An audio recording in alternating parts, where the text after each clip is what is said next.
इन दोनों लोगों को मल्लेश ने बुलाया था 23 तारीख को। ये 23 तारीख को बुलाया था। लोगों को कुछ पैसा दिया था कि आप खाते वगैरह में जमा कर दें, अलग अलग उनको छोटे छोटे टुकड़ों में बांट करके। उसके बाद उस पैसे को लोग निकाल करके कुछ भी उनका उपयोग करने वाले थे। तो ये गजेंद्र के सक्रिय संपर्क में था और इसने करीब 2 लाख रुपए 24 तारीख को जमा किए थे। 2 अलग अलग 25 तारीख को जमा किए थे अपने खाते में और लक्ष्मण कुंजाम के खाते में। जो उसका डिटेल है वो सब हम प्रेस रिलीज में हमने जारी कर दिया है।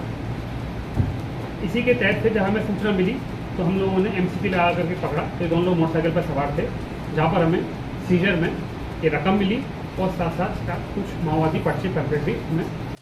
इन दोनों लोगों को मल्लेश ने बुलाया था 23 तारीख को। ये 23 तारीख को बुलाया था।